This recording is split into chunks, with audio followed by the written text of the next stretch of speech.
Let's go live to our political editor now, Andrew Clennell. He joins us from Canberra. Andrew, good to see you. You got a bit more information on the massive Iran story that broke yesterday. Yes, what I can tell you and the viewers, Laura, is that Sky News understands that the government has known for a period of months about potential links in terms of Iran and these anti-Semitic attacks, that the government has been briefed. Government sources have told me for some time about the potential for these attacks. I did ask the Prime Minister yesterday how long the government had known that Iran might be involved. And it turns out that Mike Burgess, the ASIO Director General, then answered that question, and he said yesterday. So that was when they got the final assessment, the final verdict from ASIO saying, look, they're definitely involved, the Revolutionary Guard, and that's when the government took the swift and firm action that it did.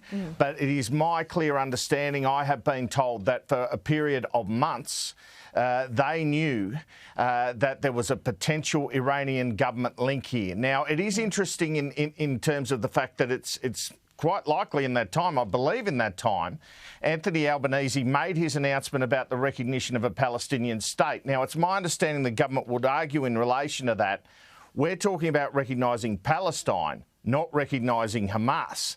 That's a bit more difficult than it sounds, though, isn't it? Because, you know, even if there were elections there, Hamas might be re-elected. So, and the issue there, I guess, is that Iran funds Hamas, right? And that's something the opposition has been pointing out all morning. So anyway, just to repeat that for you, Laura, it was the final assessment by ASIO which prompted the government action after that was given from Mike Burgess to the Prime Minister and senior ministers on Monday. But the government had been briefed for some months that there may be Iranian involvement in these attacks. And Andrew, that's something you actually absolutely want to get right, don't you? Mike Burgess, very diligent. This is a massive breakthrough by ASIO to be able to uncover that, pull the trigger, and then give the government the power to expel these diplomats and now list this as a terrorist organisation. So, I mean, it's my view that they did it as soon as they could. What do you think about the argument about not designating this group as a terror group earlier?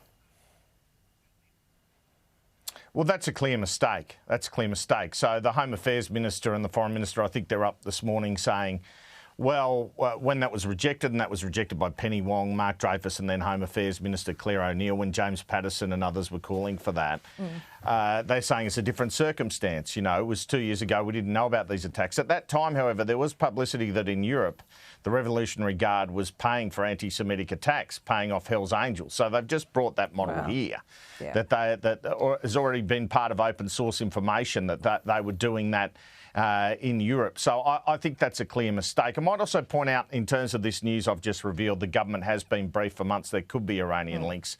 You can see the evidence of that, I think, in the Deputy Federal Police Commissioner, now going to be the Federal Police Commissioner, Christy Barrett, did make mention of investigation of overseas actors in around July. So you can see there, which is last month, obviously. So you can see there that at that time, she was hinting at it. You would have expected that by then she would have briefed the government on that fact and the relevant minister, which is Home Affairs Minister Tony Burke. So my understanding, again, the government's known for some time that this is basically a good chance this is coming. They would have been ready for the action they took. They would have had time to think about what they were going to do.